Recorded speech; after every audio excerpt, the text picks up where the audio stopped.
आप बहुत सक्रिय सदस्य हैं नवयुग सेना के। क्या अब की बार आप लोगों का बात नहीं सुना जाता है तो कितने दिन के लिए अल्टीमेटम दे रहे हैं सिविल सर्जन को? अगर नहीं सुना गया इतने दिन में तो आप लोग यहाँ पे टेंट हला कर बैठ जाएंगे। 21 दिन का अल्टीमेटम दे दिया गया है। हम लोग अनशन पर बैठेंगे। कैमरा अनशन जी एकदम। जब तक सुनवाई नहीं होगा तब तक बैठेंगे, तब तक बैठेंगे जब तक वेंटिलेटर आईसीयू नहीं लगता है, उसका क्वांटिटी मतलब बेड नहीं बढ़ता है, वेंटिलेटर का संख्या नहीं बढ़ता है, और जो वेंटिलेटर खराब हो उसका रिपेयर नहीं होता है, तब तक हम लोग फिर अनशन पर बैठेंगे। तो मैं पूछना चाहता हूँ, जहाँ अरबों का रुपया इन्वेस्ट हो रहा है जिस स्वास्थ्य विभाग पे, तो अरबों रुपया इन्वेस्ट जो हो रहा है वो कहाँ हो रहा है? जरूरत की चीज पे तो हो ही नहीं रहा। हम बड़ा बड़ा बिल्डिंग भी इसको बना दे और बिल्डिंग में स्वास्थ्य सुविधा रहबे न करे, तो बिल्डिंग देख के ऑक्सीजन मिल जाएगा, बिल्डिंग देख के वेंटिलेटर का यूज मिल जाएगा? नहीं मिलेगा भाई साहब। और व्हील पावर जब तक नहीं होगा तब तक किसी से कुछ नहीं होगा। इच्छा शक्ति भी तो होनी चाहिए काम करने की। केवल पद मिल जाने से, कुर्सी मिल जाने से सब कुछ थोड़े ना हो जाता है। डर नहीं लगता है? मनीष कश्यप किसी और के लिए गए थे, अपने लिए भी नहीं गए थे। आप तो हॉस्पिटल को सुधारने की बात कर रहे हैं, आपको भी पीट दिया जाएगा, सरकारी काम में बाधा डालने का केस कर दिया जाएगा। डर नहीं लगता है? देखिए, हमारा एक को मानना है भैया, मैंने हमारा क्या है कि मैट्रिक जब से पास किए उसके बाद से हम लोग आंदोलन शुरू किए। जिंदगी जीने के लिए तीन चीज की बहुत ही ज्यादा आवश्यकता होती है। सबसे पहला आता है रोटी, दूसरा आता है कपड़ा, तीसरा मकान। लेकिन जिसने भी ये लिखा वो एक चीज को छोड़ दिया, स्वास्थ्य। और इस स्वास्थ्य की बात अनिकेत रंजन करते हैं चंपारण से। आज चंपारण में 65 लाख की आबादी है, लेकिन सदर अस्पताल में वेंटिलेटर के नाम पर सिर्फ 4 वेंटिलेटर है। आप सोचिए कि अचानक से कहीं जिले में कोई आपदा आ जाती है, कुछ हो जाता है, तो 4 वेंटिलेटर का अस्पताल कैसे इतनी बड़ी जनसंख्या को हैंडल करेगा? उसी को लेकर आज अनिकेत रंजन मोतिहारी के सिविल सर्जन से मिले हैं और क्या कुछ बात हुआ है आइए इनसे जानते हैं और क्या इनका उद्देश्य है। सबसे पहले तो स्वागत है सर। बहुत बहुत धन्यवाद आपका। क्या चीज बात हुआ है सिविल सर्जन से और क्या चीज मांग कर रहे हैं आप? सिविल सर्जन सर से हम लोग का लगातार मांग चल रहा है कि 65 लाख जहाँ जनसंख्या, वहाँ 4 बेड का आईसीयू रखने से क्या होगा, क्या कंट्रोल कर पाएंगे आप? और उन्होंने कहा कि 4 बेड आईसीयू है, 2 वेंटिलेटर खराब है, 2 को सही है। तो एक बात बताइए, कहीं गैस सिलेंडर फटता है तो 20-25 लोग घायल हो जाते हैं, कहीं बड़ा दुर्घटना बस का होता है तो 13-14 लोग घायल हो जाते हैं। उस कंडीशन में यानी कि 4 ही लोगों को, अब वो 4 गो में खाली होगा तो 4, अगर वो 4 पहले से भर्ती होगा तो ये क्या ऑप्शन है? या तो मरेगा लोग और नहीं तो ये लोग रेफर करेगा एसकेएमसीएच के लिए, या वो अपना मर्जी से प्राइवेट हॉस्पिटल में जाएगा। तो मैं पूछना चाहता हूँ, जहाँ अरबों का रुपया इन्वेस्ट हो रहा है जिस स्वास्थ्य विभाग पे, तो अरबों रुपया इन्वेस्ट जो हो रहा है वो कहाँ हो रहा है? जरूरत की चीज पे तो हो ही नहीं रहा। हम बड़ा बड़ा बिल्डिंग भी इसको बना दे और बिल्डिंग में स्वास्थ्य सुविधा रहबे न करे, तो बिल्डिंग देख के ऑक्सीजन मिल जाएगा, बिल्डिंग देख के वेंटिलेटर का यूज मिल जाएगा? नहीं मिलेगा भाई साहब। और हम तो यही कहते हैं कि भगवान न करे कि दुर्घटना किसी के साथ हो। अगर वह दुर्घटना किसी इसी संबंधित पदाधिकारी के संबंधियों के साथ हो जाए तो कैसा लगेगा? उस समय तो सीधे वो अस्पताल की तरफ लोग नहीं आएगा, सीधे जाएगा लोग या तो होने कर ही जाएगा प्राइवेट हॉस्पिटल में, ना तो सीधे रेफर करेगा लोग पटना। और वो बहुत लोग लकी नहीं होता है कि पटना तक सरवाइव कर सके, सब लोग रास्ते में दम तोड़ देता है। तो मैं तो यही पूछना चाहता हूँ आपसे और आपके चैनल के माध्यम से जो लोग देख रहे हैं कि यह लड़ाई सही है कि गलत है? अच्छा अनिकेत जी, आप 2013 से इस अस्पताल के लिए आंदोलन कर रहे हैं। लगभग जो सिविल सर्जन साहब है 14वें हैं आप जब से आंदोलन कर रहे हैं। 14 सिविल सर्जन को आप आवेदन दे चुके हैं और मेरे नजर में हर सिविल सर्जन को आप 2 से 3 आवेदन दिए हैं। क्या सिविल सर्जन लोग ध्यान नहीं देते? क्या आप एक समाज सेवी हैं, बाहर निकलते हैं, किसी का एक्सीडेंट होते हैं, उनको लेके आते हैं, आपको दिन में 1 से 2 केस मिलता होगा, लेकिन ये लोग इसी हॉस्पिटल कैंपस में बैठते हैं, इनको ना जाने दिन में कितने केसेस मिलते होंगे, जबकि इनको लगता होगा कि इस चीज पे ध्यान देना चाहिए, सुधारना चाहिए। लेकिन ये 14वां सिविल सर्जन है आपके दौर में जब से आप आंदोलन कर रहे हैं। क्या कमी रही कि ये लोग इस चीज पे ध्यान नहीं देते? कमी, जैसा कि आपने सिविल सर्जन सर का बाइट लिया है तो उसमें उन्होंने कहा है कि व्हील पावर जब तक नहीं होगा तब तक किसी से कुछ नहीं होगा। इच्छा शक्ति भी तो होनी चाहिए काम करने की। केवल पद मिल जाने से, कुर्सी मिल जाने से सब कुछ थोड़े ना हो जाता है। यहाँ पे बहुत सारे विधायक हैं, यहाँ के विधायक लोगों को 30% के अलावा कुछ समझ में नहीं आता है। रोड में 30%, नाला में 30%, सड़क में 30%, भवन में 30%, हर योजना में 30%, उनको 30% के अलावा कुछ समझ में नहीं है। विधायक का मतलब होता है कि अपने क्षेत्र की समस्याओं का चर्चा करना विधानसभा में, विधानसभा अध्यक्ष महोदय के सामने। तो किसी विधायक का आपने सुना है आज तक कि वो कह रहे हो कि हमारे क्षेत्र में ऐसा समस्या है महोदय, इसका समाधान होना चाहिए? नहीं। किसी विधायक को आपने देखा सरकारी अस्पताल में अपने परिवार का, रिश्तेदारों का इलाज कराते हुए? नहीं। तो दुर्दशा होगा नहीं। और रही बात 14वें आप सिविल सर्जन का बात कर रहे हैं, तो जब पहला सिविल सर्जन के खिलाफ आंदोलन किए थे तो न मोच भी नहीं था, हाफ पैंट में हम लोग थे। तब सिविल सर्जन के खिलाफ आके आंदोलन किए थे, और आज आंदोलन करते करते हम जवान हो गए। यही बात मैं और कह रहा हूँ कि सिस्टम- आप बचपन से हाँ, बहुत सारा सिस्टम हम लोगों ने सुधार करवाया है, तो कुछ बाकी है वो भी होगा। हम लोग पॉजिटिव आदमी हैं, हम लोग निगेटिव माइंडेड नहीं है। हम लोग कोई अच्छा प्रयास भी करता है ना तो सब चीज छोड़ के उसके पीछे खड़े हो जाते हैं।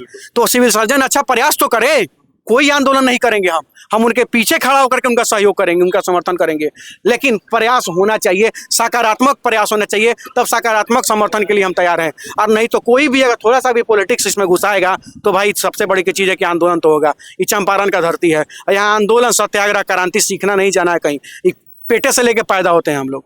अच्छा अनिकेत जी, आपके सहयोगी भी बहुत लोग हैं, इनसे बात करने की कोशिश करते हैं। आप लोग बहुत दिन से आंदोलन कर रहे हैं, लेकिन इसका रिजल्ट हरदम कागज देते हैं और फिर आते हैं मीडिया में बाइट्स देते हैं, चले जाते हैं। उसके बाद यहाँ पे बहुत रेयर सुधार होता है। आपका कोई लेकिन क्वेश्चन क्या मैं लगता सुना है? हूं, हाँ, बिल्कुल। इसका मैं जवाब देना चाहता हूँ। पिछले 13 साल से नवयुवक सेना जो है इस सदर हॉस्पिटल मोतिहारी के लिए आंदोलन कर रही है। बहुत सारा काम हुआ भी है पिछले 13 साल में। आईसीयू जो आज आप देख रहे हैं जाकर के कि 4 बेड है, वो आईसीयू नहीं था, वो नवयुवक सेना का देन है कि आज जो है यहाँ मोतिहारी सदर हॉस्पिटल में आईसीयू की व्यवस्था हुई है। नवयुवक सेना की देन है कि मोतिहारी सदर हॉस्पिटल में एसएनसीयू की व्यवस्था हुई है। आप प्रसूति रूम को जाकर के देखिए, सबसे बेहतर इस जिले में मैं पूरे दावे के साथ कह सकता हूं कि प्राइवेट जो हॉस्पिटल है उसमें भी डिलीवरी की व्यवस्था जितनी अच्छे से नहीं है, उससे बढ़िया हमारे मोतिहारी सदर अस्पताल में है। वो नवयुवक सेना की देन है।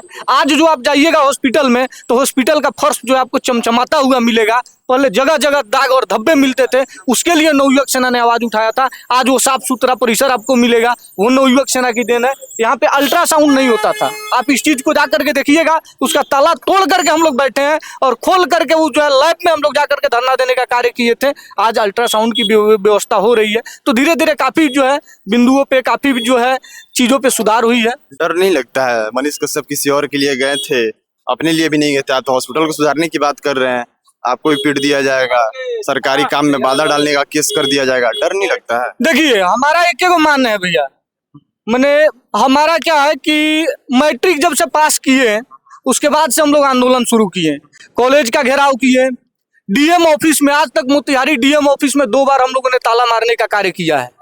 सदर हॉस्पिटल में अनगिनत आंदोलन हम लोगों ने किया है, किसानों के लिए किया है, पीएचडी विभाग में किया है, लगभग हर एक विभाग में किया। आज तक पिटाए तो कहीं नहीं है, पिटाता हुआ है जिसमें स्वार्थ होता है। दूसरा चीज, अगर हम पिटाए हैं तो ऑन रिकॉर्ड हमारा वीडियो वायरल होना चाहिए। ये सब आकर के टेटिया के रो करके हम वायरल हो जाए, इसे थोड़ी होता है भैया। अब वायु और युवा दोनों सेम है। हम लोग जो झंडा लेकर मनीष कश्यप नहीं पिटा है? अब भैया ये चीज हम मैंने कैसे बताया, हमको आप रिकॉर्ड वही कह रहे हैं ना। हम पिटाएंगे, हम एफआईआर करेंगे ना आप पे। देश जो है संविधान से चलता है। हालांकि 10 दिन बाद एफआईआर किया मनीष कश्यप। अरे 10 दिन बाद, आज पिटाएंगे और एफआईआर 10 दिन बाद करेंगे। आपकी नजर में मनीष कश्यप पिटाई नहीं? बिल्कुल नहीं खाया, तो मेरे नजर में नहीं खाया। तब ऊपर वाला जाने, ईश्वर जाने। बाकी रही है हॉस्पिटल की व्यवस्था की बात, तो हम लोग युवा और वायु एक हैं। हम लोग जो नवयुवक सेना का झंडा लेके चलते हैं, अगर सत्य और अहिंसा के मार्ग पर हम लोग चलने का कार्य करते हैं, लेकिन अंदर अंदर जो है भगत सिंह और चंद्रशेखर आजाद भी बैठते हैं। कब झंडा उठा के ओकरा पीछे को बड़का डंटुआ होता है लेकर बेवतना शुरू कर देंगे, यो अच्छा, कोई नहीं बहुत जानता। सारा बात मार्केट में भी चलता है कि जो आपके अध्यक्ष साहब हैं, हॉस्पिटल से कमीशन आता है इसलिए आंदोलन करते हैं, तो इस पे क्या कहेंगे? ये तो अच्छी बात है, जो लोग अगर ऐसा चर्चा कर रहे हैं बहुत अच्छी बात है। हम तो चाहते हैं कि जिला का एक नौजवान हॉस्पिटल में आए, मुद्दा खोजे कि आईसीयू का व्यवस्था करवाइए। क्या पता कहीं सिविल सर्जन साहब पैसा देने आईसीयू भी चालू हो जाए, पैसा भी मिल जाए इसी में। आईसीयू भी चालू होता है। गरीब का कल्याण होना चाहिए ना। अगर ऐसे जो है नीच मानसिकता के लोग अगर इस जिले में भरे पड़े हैं कि सत्य, अहिंसा, न्याय और गरीब किसान मजदूरों के लिए आवाज उठा रहे हैं, उनका काम करा रहे हैं, अगर उस काम कराने से हमको पैसा मिलता है, तब तो देश के 140 करोड़ जनता को आना चाहिए। सत्य, अहिंसा और हमारे स्वास्थ्य सुविधा, खाना, शिक्षा के लिए आवाज उठाइए, पैसा कमाइए, क्या दिक्कत है? क्या लगता है कि रिकॉर्ड बनाना है 2013 से लेकर 2050 तक का आंदोलन का एक, या फिर इस व्यवस्था को आप लोग की टीम मिल के या सिविल सर्जन के छाती पे चढ़ के इसको सुधार करवाएगी, या रिकॉर्ड बनाने की तरफ आप लोग अग्रसर हो रहे हैं? 2013 से लेकर अभी तक सुधार नहीं हुआ। अभी आपने जस्ट हमारे बड़े भैया विशाल प्रताप सिंह ने बताया, हमने जिस चीज के लिए भी आंदोलन किया है उसका व्यवस्था सुधरा है, ये इतिहास का है। बहुत कम सुधरा है। धीरे धीरे होता है भाई, बिहार है यहाँ पे मतलब कल होके आज मंत्री रहते हैं मंगल पांडे, कल होके मंत्री तेजस्वी हो जाते हैं स्वास्थ्य मंत्री। तो यहाँ कल क्या हो जाता है कोई नहीं जानता है, लेकिन हाँ व्यवस्था उसके बाद भी सुधरा है और सुधरने में थोड़ा समय लगा है। लेकिन इस बार इस बार उससे भी जोर शोर से हम लोग यहाँ पर धरना प्रदर्शन करने का प्रयास करेंगे और व्यवस्था तुरंत सुधारने का प्रयास करेंगे। आप बहुत सक्रिय सदस्य हैं नवयुवक सेना के, क्या अब की बार आप लोग का बात नहीं सुना जाता है तो कितने दिन के लिए अल्टीमेटम दे रहे हैं सिविल सर्जन को? अगर नहीं सुना गया इतने दिन में तो आप लोग यहाँ पे टेंट हला के बैठ जाएंगे। 21 दिन का अल्टीमेटम दे दिया गया है। अगर वो बात हमारी नहीं सुनते हैं, यहाँ पे टेंट हलाकर हम लोग अनशन पर बैठेंगे। अमरन अनशन जी एकदम, जब तक सुनवाई नहीं होगा तब तक तब सुधरेगा तक नहीं। बैठेंगे, तब तक बैठेंगे जब तक वेंटिलेटर आईसीयू नहीं लगता है, उसका क्वांटिटी मतलब बेड नहीं बढ़ता है, वेंटिलेटर का संख्या नहीं बढ़ता है, और जो वेंटिलेटर खराब हो उसका रिपेयर नहीं होता है, तब तक हम लोग फिर अनशन पर बैठेंगे अगर 21 दिन के अंदर में सुनवाई नहीं होता है। चलिए, बहुत बहुत धन्यवाद आपका। धन्यवाद। ये थी मोतिहारी सिविल सर्जन के ऑफिस के बाहर की रिपोर्ट। और यहाँ पे आज से नहीं, लगभग 2013 से अनिकेत रंजन, जिनको अनिकेत पांडे और सन ऑफ किसान के नाम से भी जाना जाता है, ना जाने कितने अनगिनत आंदोलन इन्होंने किया है। और मेरी नज़र में हर एक सिविल सर्जन को कम से कम 2 से 3 आवेदन देते रहते हैं, लेकिन आज तक अनिकेत रंजन के कार्यकाल में और सिविल सर्जन के कार्यकाल में 12 साल का बदलाव हो चुका है। 12 से 13 सिविल सर्जन चेंज हो चुके हैं, लेकिन अस्पताल की व्यवस्था वहीं की वहीं है। आप देख सकते हैं कि इधर बिल्डिंग बनाया जा रहा है, उधर बिल्डिंग बनाया जा रहा है, लेकिन जो मूलभूत समस्याएं हैं, अगर आज किसी को कोई प्रॉब्लम हो जाती है, आज कहीं गैस सिलेंडर फट जाता है, आज कहीं बस पलट जाता है, तो कम से कम 10 से 15 लोग घायल होंगे और सारे लोगों को आईसीयू वेंटिलेटर की जरूरत होगी। लेकिन जब सिविल सर्जन के ऑफिस इसी मोतिहारी के सदर अस्पताल कैंपस में ही है, और जब यहाँ पे आएंगे सारी समस्याओं को देखा जाएगा, लेकिन उसका निवारण एक ही होगा कि वहां से कागज आएगा सिविल सर्जन के पास और आपको मुजफ्फरपुर, पटना रेफर किया जाएगा। अगर आप उस कैपेबल हैं जाने के लिए तो ठीक है, नहीं तो आप पैसे से कैपेबल हैं तो किसी प्राइवेट हॉस्पिटल में जाएंगे। बाकी आप क्या चाहते हैं? मोतिहारी से रिपोर्ट देख रहे हैं, अगर मोतिहारी के लोग हैं, बिहार के लोग हैं, तो आपको क्या लगता है कि बिहार की स्वास्थ्य की बदहाली कैसी है और कैसे इसको सुधार किया जाए, कैसे काम किया जाए? आप अपनी प्रतिक्रिया और राय कमेंट बॉक्स में जरूर दीजिएगा। मिलते हैं अगली वीडियो में, तब तक के लिए आप बने रहिए नेक्स्ट जन ब्रॉडकास्ट के साथ। मैं शुभम उपाध्याय, बहुत बहुत धन्यवाद आपका।